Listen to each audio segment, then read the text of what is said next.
Pick up where we left off. We're still in the office and the lawyer is not present.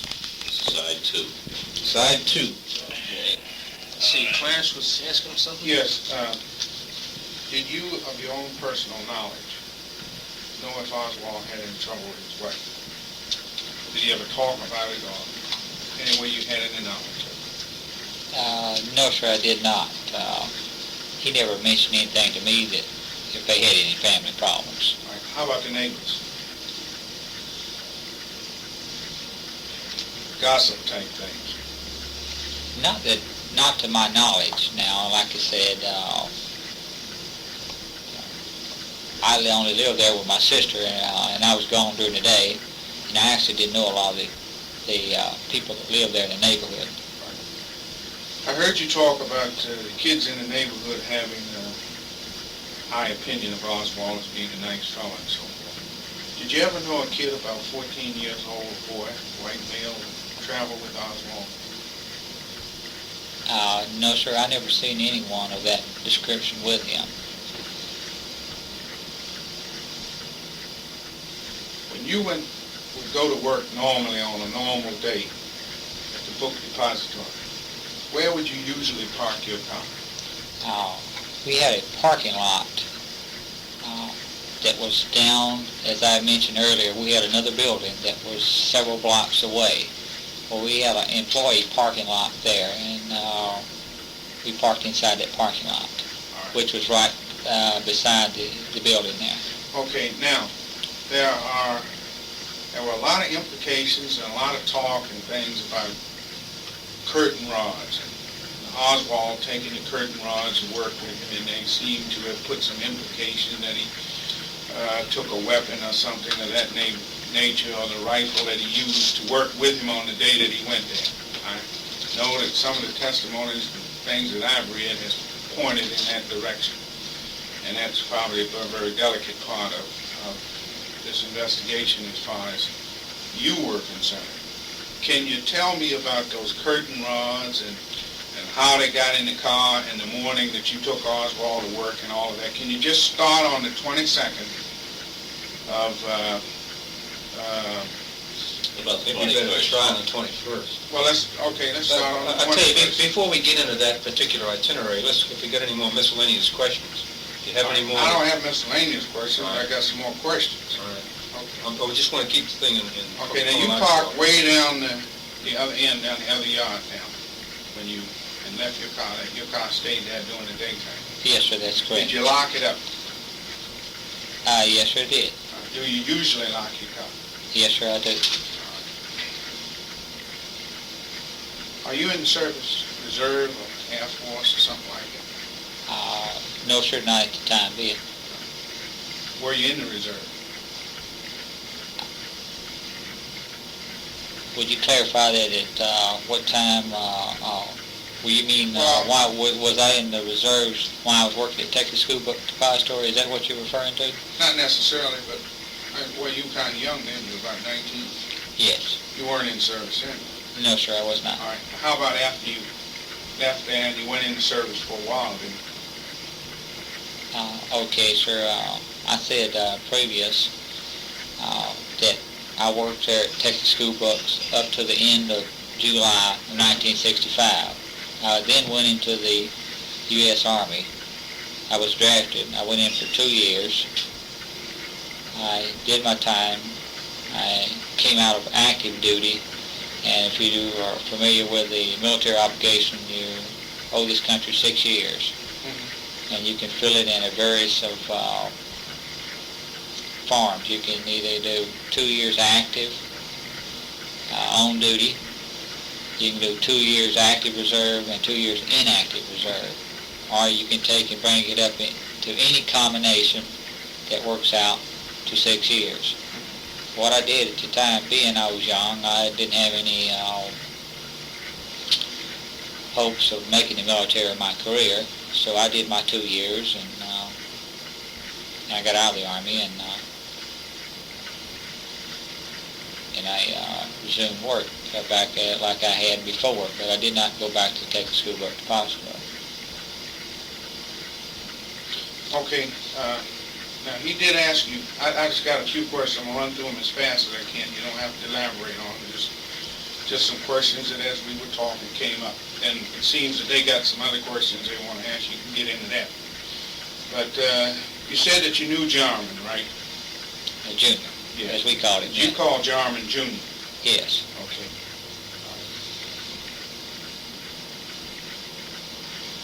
As you were talking before, you talked about how you got the job. You said something about an employment agency. And I might have missed it. Can you remember what that agency was? No, sir. I can't remember the name of that agency. Do you know how Oswald got his job?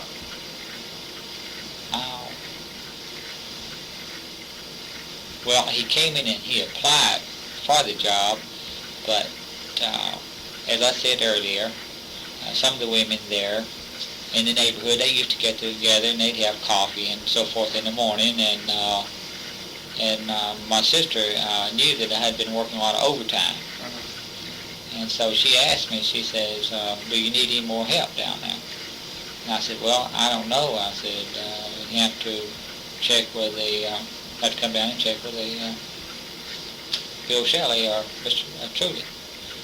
And I said, they would know whether, they were going to hire anybody else, and I didn't. And so through these morning coffees or get-togethers, there are some of the women in there, I guess Miss Payne must have mentioned something to Marina, who had in return mentioned something to Lee, and he came down and applied for the job. But actually, how he got the job, I know he came in and applied for it, but whether he was sent by employment agency, I couldn't tell you. I don't know. Then in turn, you might say that, did anybody ever ask you about him as a reference or anything? Did he put you down as a reference? No, sir, not that I know of. When he first came there and applied for the job, they asked me did I know him, and I told Bill Shelley no, I did not know him personally. I knew that his family was living with another family down the street. As far as actually knowing the man, I did not. All right. Would it be safe to say that then in that aspect that you were instrumental in helping him get a job? Well, I wouldn't want to say I helped him get a job. The man asked me a question about him, and I told him, to the best of my knowledge, I didn't know anything about the man. Only, from what I told you previously about seeing him a couple of times out in the yard playing with some children.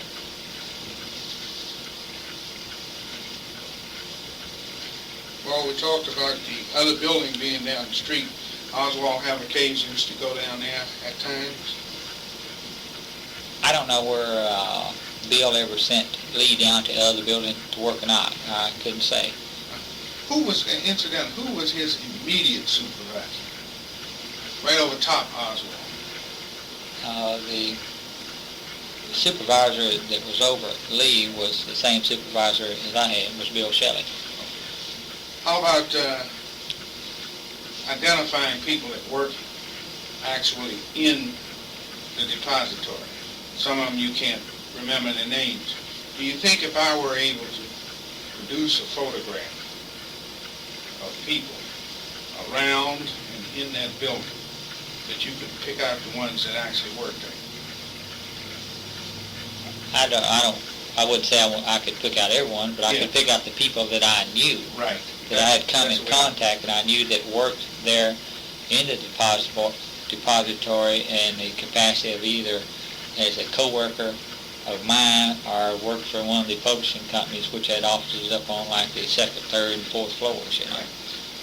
Have you seen any let's say after the 22nd, since things have died down, have you seen any photographs of Dealey Plaza, depository, or anything connected with the assassination that did not surface in the newspapers during the time all this thing was big? Have you seen maybe somebody's friend or somebody come up with a picture or something? No, sir, I haven't. I will say this, I do read and look at all the articles that are published in the papers, and I listen to the news, As far as actually discussing it with someone, I do not. Okay. Did Billy Lovelady say anything about any new pictures or phrases he'd come up against when you talked to him briefly? No, sir. We didn't even bring the subject up. We were just mainly, we talked about, we was kind of, excuse the expression, we were just tickled we talked to one another because we hadn't talked to one another in several years. Well, there were some questions I wanted to ask you about the day of the assassination, but apparently they're going to get into that.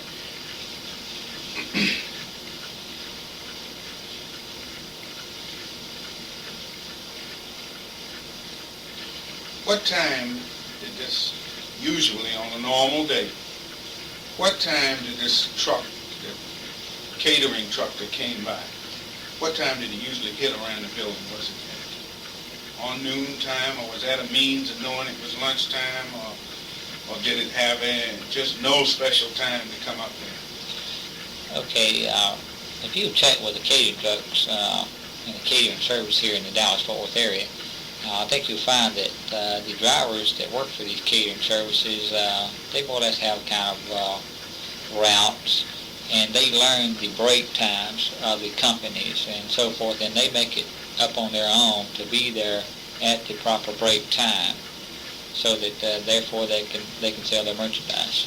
Okay, what time was this truck usually? I wouldn't want to say for sure, but it seemed like it was somewhere around between 9:30 and 10 o'clock. If you know, can you tell me where Lee usually ate his lunch? Like I said previously, he didn't have any special place to eat his lunch. You might see him sitting with the fellows in the card room one day, and the next day he may be sitting out on the dock eating his lunch. He just didn't have any certain place. How did Billy Lovelady and Lee get along? Your opinion on it? I think they got along well. As I said earlier, Billy teased everybody.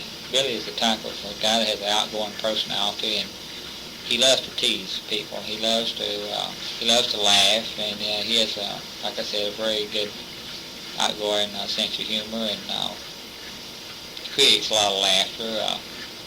How did Jarman and Oswald get along? As far as I know, they got along very well. There's one other fellow I wanted to ask about, but what's his name? A little more friendly. Shields. Ed Shields. Shields was, I couldn't remember Shields' name, first name. All I knew about it was Shields. Shields worked down at the building right close to the parking lot where I parked my car. Now, Shields worked primarily in that building all the time. Every now and then, if he might come up to our building, maybe to work overtime. He was going to be working overtime up there, say like unloading a truck or trying to fill some orders.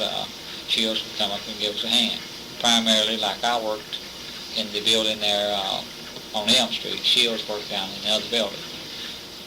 We had kind of two crews, what it amounts to. We had two crews. One crew worked down there, one crew worked up where I was working. Did he get along with Oswald? Did he know Oswald? I wouldn't want to say where Shields knew him or not, but Shields was always, he had a very outgoing personality, and I know how to describe several of these people as being that way, but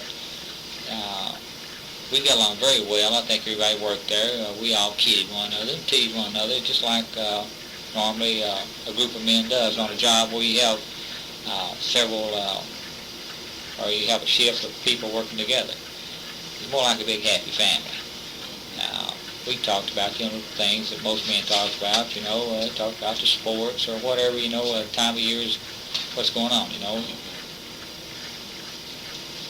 Okay, can you tell me, Billy Lovelady continued to work there after the assassination? Yes, he did. What time?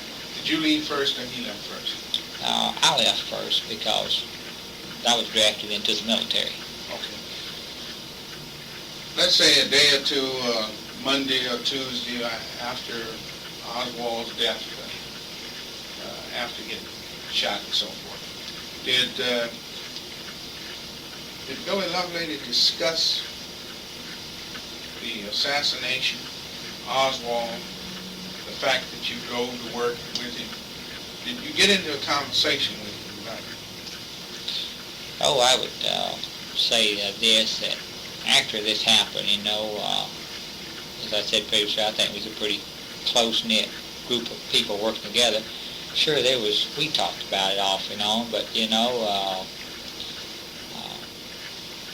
just like anyone, like I think you would talk with one of your co-workers here. It was really a surprise to me, that this thing happened, because I never had been close to anything like this before, and coming from a small country town into the city and working in the city, then you work somewhere where this happens, and you have the whole nation looking at this certain city. You might say, and I think it'd be accurate, that I was very, what I want to say is,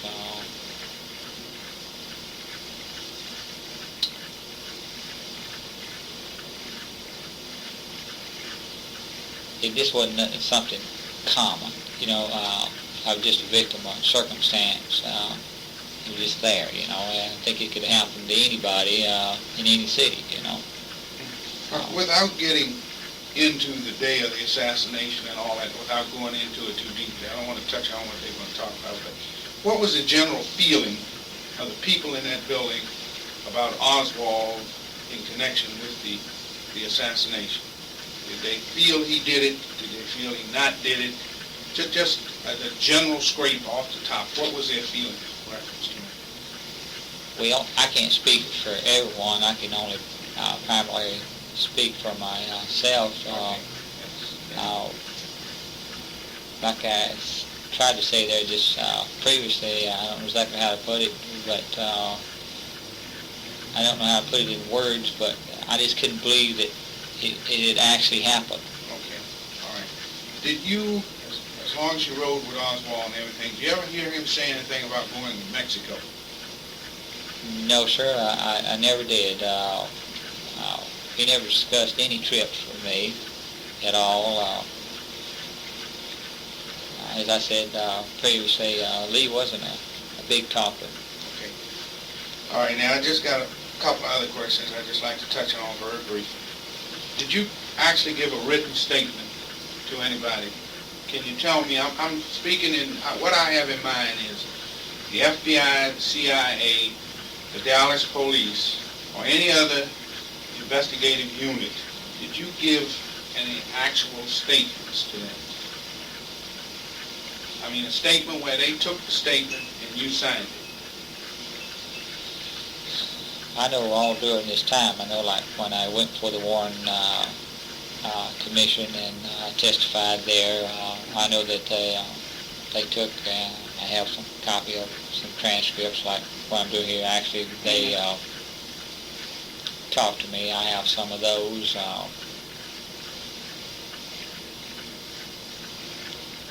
As far as actually ever come up with my own theories or something like that, I never have. I've always just went with what the evidence has been produced by the people of the Warren Commission and so forth. Is what they told me, actually when I talked with them. You never really had to sign a statement or an affidavit. Okay, let's take a break here. It's about 3 o'clock, and we'll take a breather. 3 p.m. We've had another little break now. It's about 10 minutes past 3, and we'll continue. Clarence, you're... Yeah. You, in other words, you have not, to your knowledge, signed any statements. Let me ask you a couple other questions. Did you know Officer Tippit, the officer that was killed over in Oak Cliff? No, sir. I never knew of an officer by that name until this actually happened. And his name came into print, and then I guess everyone has known his name. Right. Did you know Jack Ruby? No, sir. I didn't know him either. Okay, that's You got any miscellaneous ones? No, I clean just up? want to- All right. I just got a couple of questions, so we won't have to interrupt your narrative. Do you know if Lee Harvey Oswald smoked? Do you remember him? Cigarettes or pipes or cigars? Or just if you recall. To the best of my knowledge, I never saw Lee Harvey Oswald smoke any type of anything, a pipe, a cigarette, or anything. All right. Do you ever remember him wearing glasses? I wear glasses sometimes, and sometimes I don't. Do you ever see a pair on him for any reason? I'm talking about reading glasses, but if you recall sunglasses, that might help jog your memory.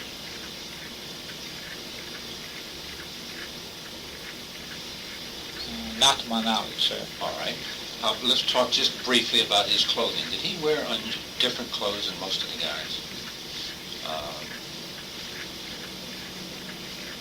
For instance, like they might have come from a foreign country. We heard some about him being in Russia or something. I was wondering if his clothing looked different.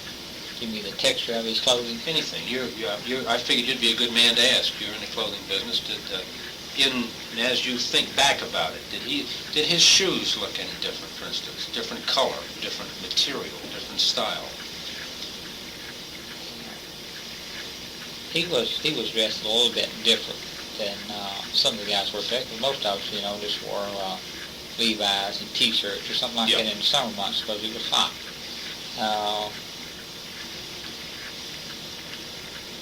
I have been shown some of the clothing that he wore. Matter of fact, today that he was captured. I wouldn't say it was that much different, but it was plain. Everything he wore was what I'd call a very conservative, plain look to it. There was nothing very fancy, I was wondering if he ever gave you the impression that he had access to clothing like a lot of people didn't. For instance, if his clothing looked a little different, maybe he found a budget store someplace that most people didn't know about. If you admired his shirt, maybe he had a different kind of shirt on. And, where'd you get that? Well, I got it a long way from here. Maybe he could get you one. Something on that order. Yes, sir. I understand your line of questioning there. I notice his clothes like I have taken particular interest in everyone. A lot of times when I see someone, I look at their clothing. I look at their clothing more closely now because I work in the clothing business. But at that time, I didn't. At that time when I worked for Lee, I didn't look at his clothing that hard. But he'd come to work sometimes dressed a little bit different than the rest of us would, because sometimes we'd only wear a pair of Levi's and a T-shirt, as I said earlier, and maybe he would come to work with a pair of pants or slacks, whichever you prefer to call them. They weren't blue jeans, and they wasn't of the blue jean type material, the denim type. How about the shoes? Were they work shoes or dress shoes? That I can't remember. All right. Let me ask you this. When you got your job at the book depository, did you have to give any references? Did you have to put down a couple people's names for somebody? Did you just get hired? What I did was the employment agency sent me over there to apply for the job. They had already screened me, so I put my references down to the employment agency. And so therefore, at that time, Texas School Book Depository let the employment agencies do most of their screening. I understand. They would more or less pick the individual from appearance and so forth. Now, with regard to the talk, you know how the guys talk, the shop talk, etc. This was November, generally speaking, just before this thing happened. I guess that's hunting season. Was most of the talk about hunting, guns, buying and selling guns, firearms in general? Did you have much conversation about that, either with him during these rides back and forth, or on the job? On our rides back and forth to work, Lee and I, we never talked about firearms because I didn't know that I didn't even know at that time that he owned or even possessed a firearm. So therefore, I didn't know where he was interested in that. As I said earlier, I got the best responses out of him about the weather, the traffic, or his children. He would talk more freely about that.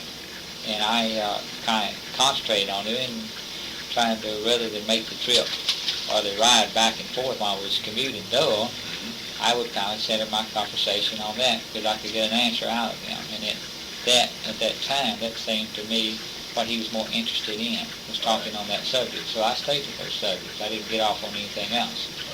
But as far as the men working there, that's a football season. Right.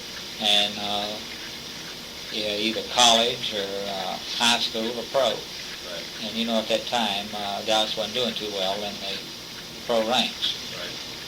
As far as professional football, so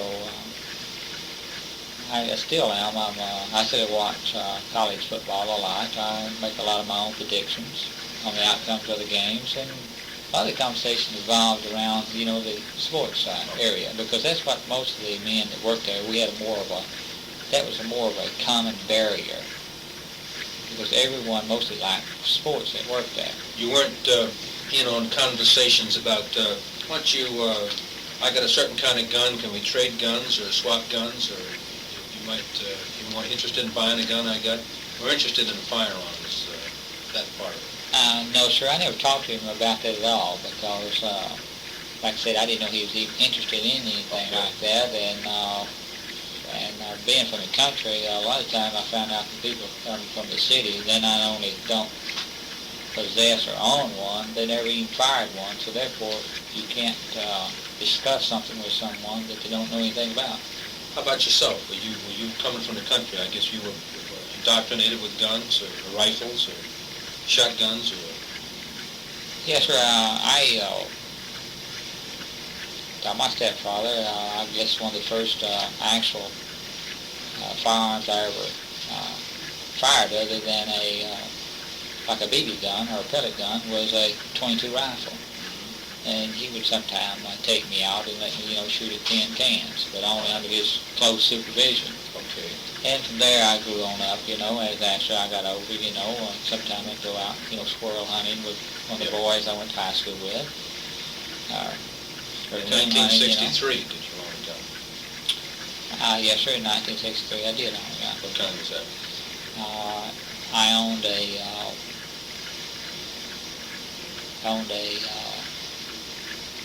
British 303. They call that an Enfield? Yes, sir. We call it Enfield. It had been somewhat customized according to the people I bought it from, which I bought it from Sears and Roebuck. Here in Dallas? No, sir. I ordered it when I lived in a small town in East Texas. I ordered it from our local Sears store there. They had, you know how they come out with little sales papers. And, Is that Huntsville? Is that a yes. small town? Yes, Huntsville, Texas. There was Sears and Roebuck there. I purchased it from there. Was that in 63? I don't remember the exact year I purchased the weapon, but I was looking for a weapon that I could hunt deer with. And it was price wasn't that bad. I don't remember exactly what I paid for it. But I owned that weapon, and I owned a 410 shotgun. What kind was that? If you recall. I don't remember the brand name. I know some of the brand names like Savage and stuff like that, but this is it's more of an off-brand type, but it's a very good little 410 shotgun. I won it in a contest while going to high school, so magazines.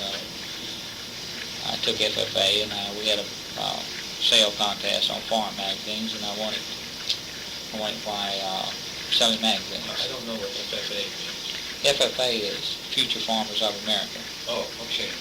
That's 410, that's a single barrel. Yes, That's single shot. That's a little bit.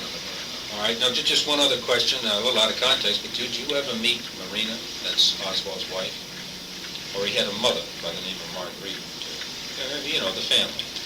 I have never met Marguerite Oswald.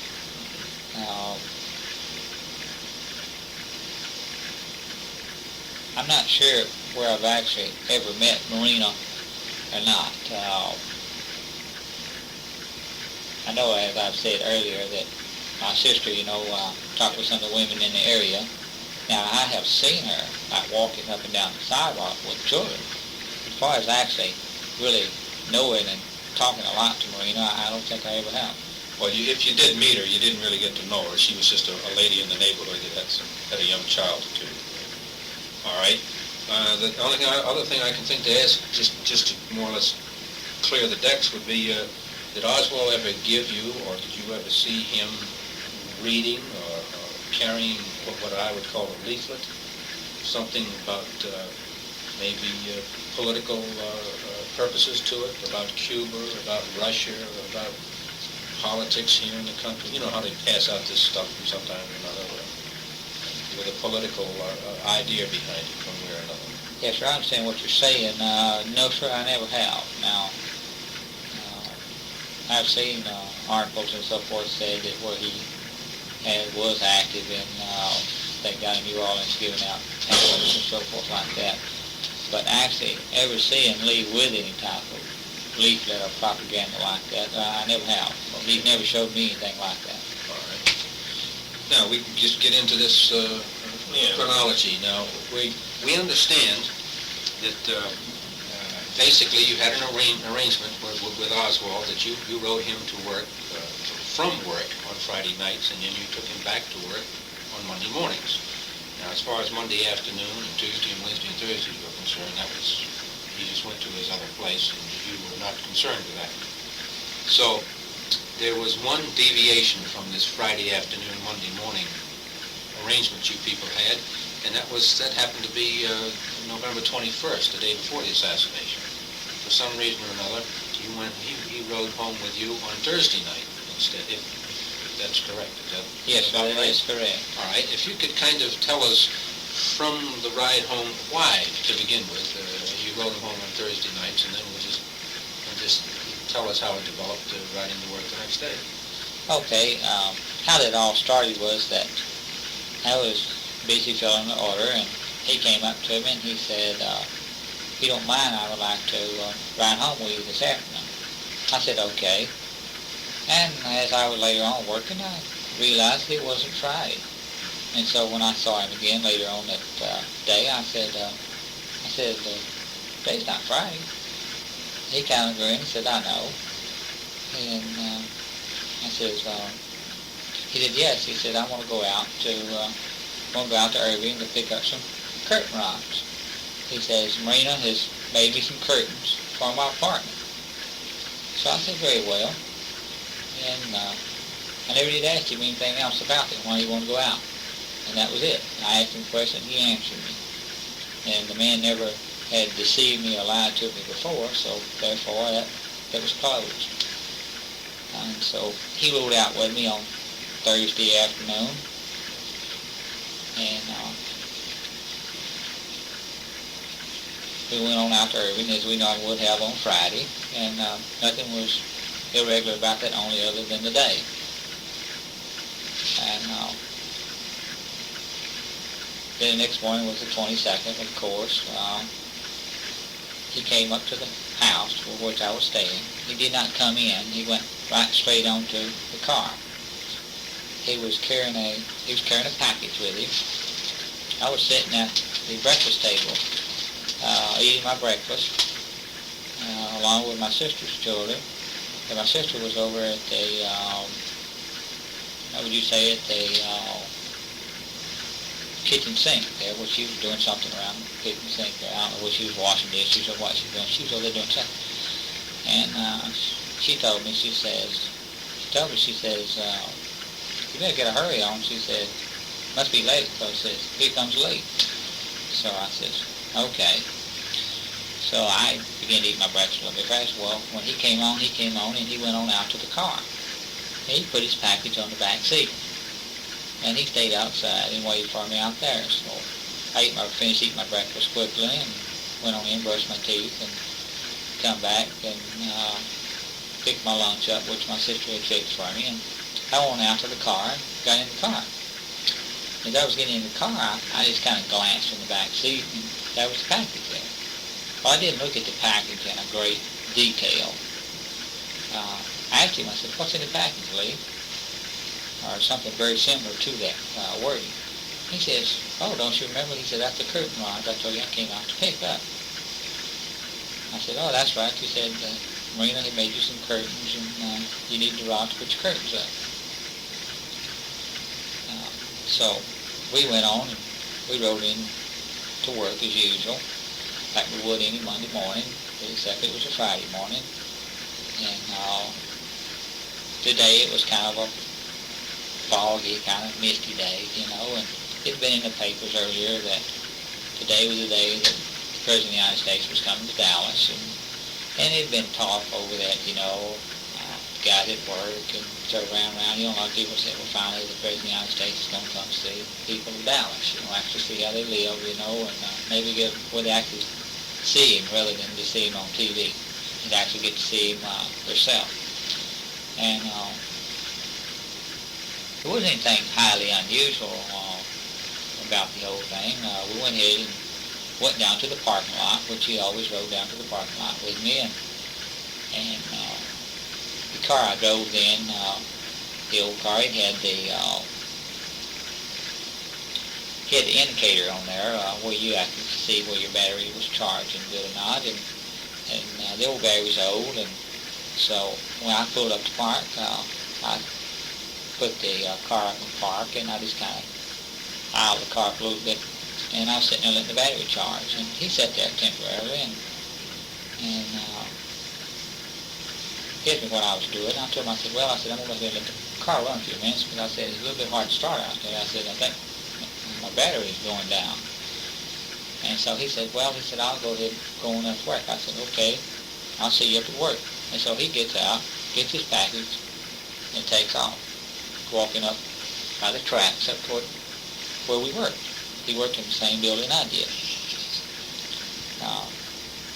So I sat there a few minutes, and I decided, I said, well, driving in downtown and sitting here, I think, you know, I've charged up enough, it'll start, because I had problems with it starting. I don't know where I had a short in, it was pulling the juice out of my battery or not, because several times before, Billy had to give me a jump, or give me a push, and I would vice versa sometimes do that for him, because he had an old car, sometimes wouldn't start, so we helped one another.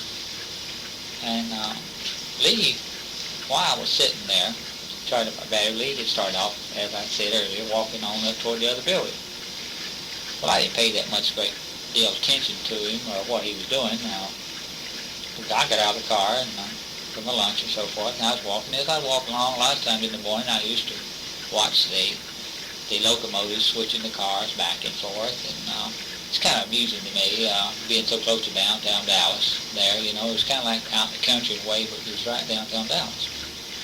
And so I'd glance every so often in front of me, because I'd see him walking ahead of me, and I guess he was some distance, or maybe a good 100 yards or 150 yards or more in front of me. I didn't try to catch up with him, because I didn't have any need to try to catch up with him. I was just walking along, had plenty of time to get to work. We were not running late at the time, so I didn't see any need to run or walk aggressively to get to work on time. So I walked on up, and as I noticed, he went into the building. Well, when I came into the building, Lee had already disappeared somewhere in the building. I don't know where he went. I went and I took my lunch up and talked with the fellas and just started a normal work day.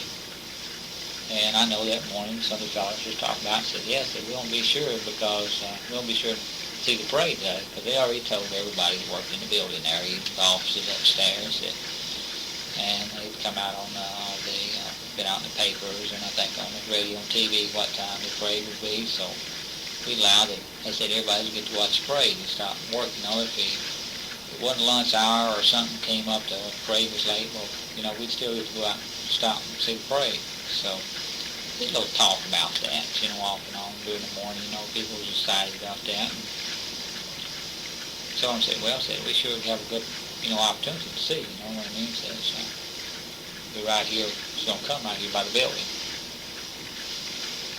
And everything went normal. You know, there wasn't anything unusual about that day. You know, everybody acted the same, you know, as they normally do. Did you see Oswald later, 9 o'clock, 10 o'clock, 11 o'clock, something like that? The normal course of your duties? Oh, yes, sir. I saw him during the morning working hours, just like I normally do. You know, he was around filling orders, like he was supposed to. Nothing unusual? No, sir, nothing unusual. Now, if you recall, when was the last time you saw him? The last time I saw him was sometime before lunchtime. I don't remember exactly how far before lunch. But I do remember on that day that the time of the parade it was so close to our normal lunch hour that I hadn't eaten my lunch. I'd walked out on the front steps of the school book depository, and I was talking with some of the people that worked there, and I was talking, Bill Shelly and Shelly and Lovelady. We were standing there, waiting for the parade, and just waiting to see the president come by. And I talked to some of the people there, and nothing, seemed highly unusual or anything, All right. We'll just ask you a couple of questions now. We'll kind of start at the beginning. We talked about Thursday afternoon when Oswald indicated he wanted to ride home with you, kind of break the schedule by one day a little bit. Let's see. You rode home that day, and as far as you were concerned, it was just like a Friday afternoon, except you were one day early. And he mentioned about the curtain rods that day, indicating that Marina had made him some curtains, so he would be buying some curtain rods. Did he say where he was going to get them, the curtain rods? Did he indicate, I'm going to get them around the corner or up the street? Or no, sir, he he's gonna didn't give say. you a We bid? never even talked about that. All he said was he was going out to pick up the curtain rods. She had made him some curtains. For his apartment. Do I get the impression that she made him the curtains and she kept them? Or he had already taken them to his apartment earlier? Or I was wondering how that worked. Well, I don't exactly know that, how that worked. All I know is that he said he was going out to pick up some curtain rods. And he told me why, because she had made the curtains. Right. Whether or not he had already taken the curtains to the apartment, or whether she was keeping them, we didn't get into that. No, we didn't talk about Okay. that, and I didn't know anything about that. All right. Now, the next morning, and incidentally, is this regular time that he comes over to your place? 7 o'clock in the morning, 8 o'clock in the morning, whatever, if you remember. Okay, we had to be to work at 8 o'clock. I know we started working at 8 o'clock. So you had to leave at 7? We usually left just a few minutes after 7 because the traffic was pretty heavy. Okay. Going into downtown Dallas that time. Does he normally come over and get in your car, or do you pick him up, or how did that usually work? Well, he seemed to come a little bit earlier that day. A little bit earlier, because usually I was already out, messing around the car, checking to make sure I didn't have any flats, or sometimes I'd check my oil and, water my radiator. I'd already be outside, waiting for him. But this morning he was a little bit early. But normally he would walk up to where your car is parked. But Yes. this morning, well, I guess he did that, but he was just a little earlier than usual. Not much earlier, right? Yeah. Because you were almost ready for work, eating breakfast, I think you said. Yes. And your sister sees him out. What did he do? Just standing there? Is that what she saw? Or? Well, she saw him as he walked down the sidewalk. He didn't blow the horn or anything? No, he didn't blow the horn or anything. He just went on to the car. Where was your car?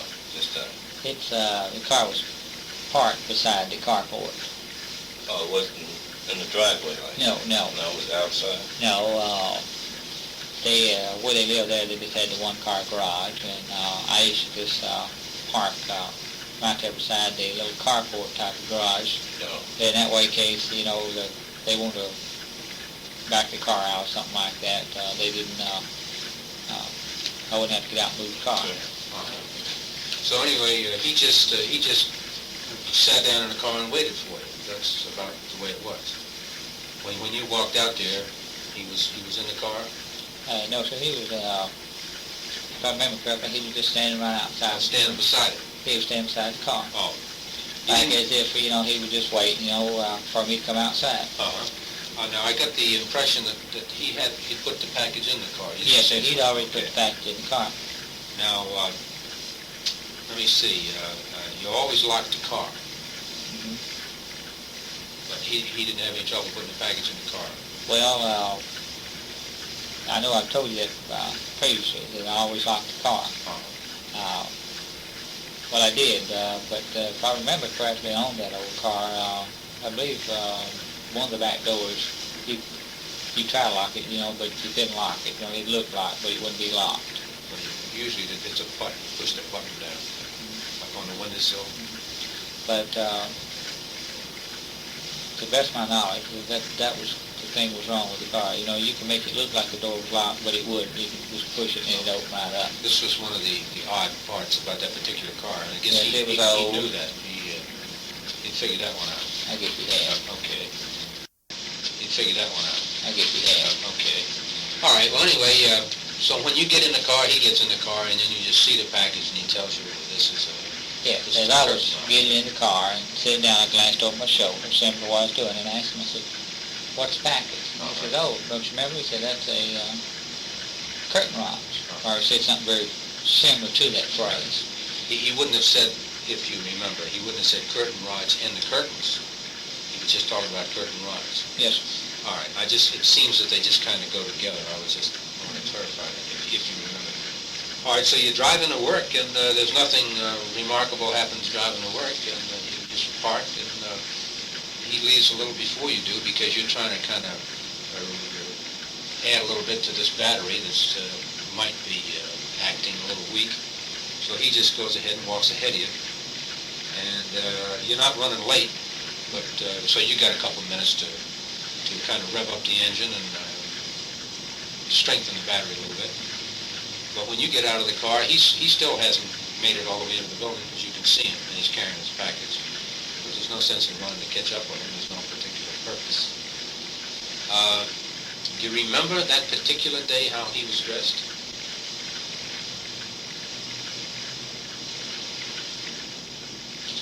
No, sir, I couldn't tell you every item of clothing he was wearing that day. No, sir, I could not. All right. Was he dressed for work? Yeah. In other words, did he have to change clothes, or were you dressed for work? When you went in, did you have to change into work clothes, or did you worked in the clothes that you went to work with? I worked in the clothes that I went to work in. Did he have to change clothes? Not that I know of, because, you know, he wore the clothes just like he worked in. Now, they is very good, because some of the guys worked there, you know, they came dressed nicer, you know, because they had to ride the buses in, you know, from some of the outlying areas, you know, and they didn't want to, you know, wear the old Levi's and so forth. So they'd bring, you know, they'd have a change of clothes there at work, or they'd either bring, you know, something during the week where they kept fairly clean clothes, you know.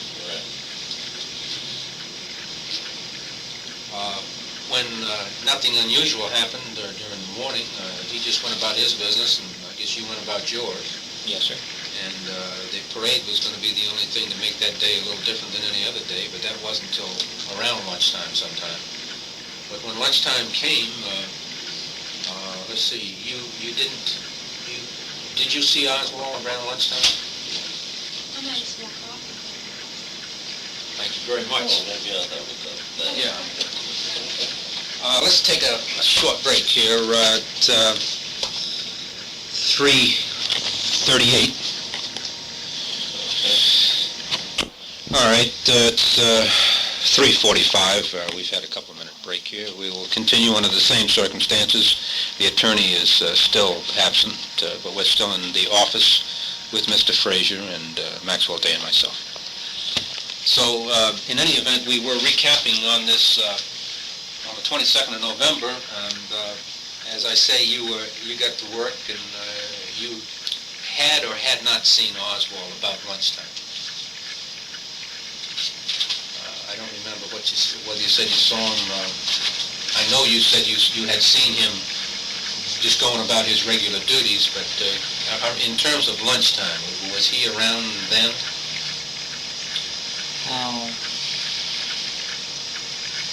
I saw him that morning, as I said previously, and you said also, but I don't remember exactly about what time I saw him last. But I did see him frequently that morning working, and there was nothing, you know, unusual about his pattern of work. All right. So, and then I think you ended up by saying that you decided that you were going to step out front and watch the president come by with Dealey Lovelady and Bill Shelly. And was there anybody else out there you remember at the time? There was some of the women that worked upstairs in the different publisher's office. They were there also, standing on the steps. There was one large, heavy-set lady. She was blonde-headed then. I can't remember her name. but I know Bill Shelley would know her because she'd worked there for years. We were all right there. Incidentally, I've been to the depository, and the front door is kind of, there's an indentation, like a covered area. You've got 6 or 7 steps that lead up to the front door. That's really kind of undercover. In other words, if you stood way back by that front door, you couldn't have to see very well. You almost had to get down on some of the steps to get down near the sidewalk. Do you recall if you were way in the back by the front door, or were you out a little bit? Okay, actually, when we first went out there, we was out there close, and as you were saying, you approach, you come up the steps, and you come in, there's kind of a little entrance hallway, there's kind of a little indent. At first there, was standing out in the sun, and then saw that it looked like the parade was going to be a little bit late, so we stepped back in, several of us stepped back into the shadow there, and waited, and then you could tell by the sound of the people that, the parade was going, so we stepped out, then out and on to the steps. I beg your pardon. Yes. I didn't hear that. You said that by the sound of the people, you could tell that the parade was coming. Is that what you said? Yes, you could tell that you could tell by the sound because he had a motorcycle escort, and you could tell by the people, cheering and so forth, that when he got close. Thank you. Actually, when he turned on to Houston Street there, because he had kind of a little short area down Houston Street there before he turned. Mm-hmm. Well, then when you could see from there where we were standing, that little indent, you could see down in there that when they came on to Houston Street, so we stepped out more into the sunlight there, where we could see better. Because that's, it's not every day that you could see the President of the United States come by in a motorcade just a few feet away. As I said earlier, you've always seen it on TV and seen it in magazines and so forth like that. But actually to see it firsthand, live, I never had. And so I, like a lot of the other people there, they was enthused by it, that he had decided to come to our city, and actually see what type of people the people of Texas actually were. Because if I remember correctly, he had been to several cities there in Texas. I think he'd been to Houston right before he'd come to Dallas. And I think he was impressed by the warm heartedness of the people of Texas. It's often said that a true Texan has a very large heart. I think he actually found out the true meaning of that. The true people of Texas, that was raised and born in Texas, are very kind people, if you let them be, So anyway, just continue then what your experiences were from the time you started to see the motorcade approach you in terms of Houston Street. Okay, I know some of the girls that worked there, and they officers above, they stepped out into the sunlight with me there, and I know the big heavy-set lady, she was right there, I was right there always close to her. Because at first they wanted to get down and get close to the curb, and I said, and the crowd was very bad, and I said, you might get trampled out there, or something to that effect. I said, sometimes people in a situation like this, they don't have control themselves, And I said, I think it'd be best that we stay back up here on the steps, because I said, we're up higher, we can see, and I'll have a better view. And so some of the women, they said, that sounded like a good idea. But meanwhile, Billy and Billy Lovelady, I'm referring to as I say Billy, and Bill Shelley, they wanted to get a little bit closer. Like, and actually, them being men, I figure they'd take care of themselves. In other words, they could hold their own in a crowd where it's like pushing and shoving,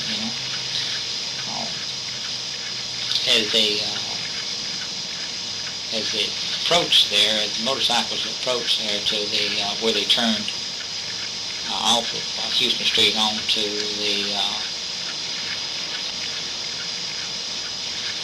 Elm, which they actually turn on the Elm, that goes down under the triple underpass there. The motorcycle policemen that were leading the parade looked like two of them were very good friends there to me, because from being around a little bit around motorcycles, I knew when a motorcycle backfired, and I was close enough there, and I know that you sometimes maybe cut your motorcycle off and back on, or you do a truck the same way, to make it backfire. Well, actually, they have a couple backfires there. You could tell there's motorcycle backfires.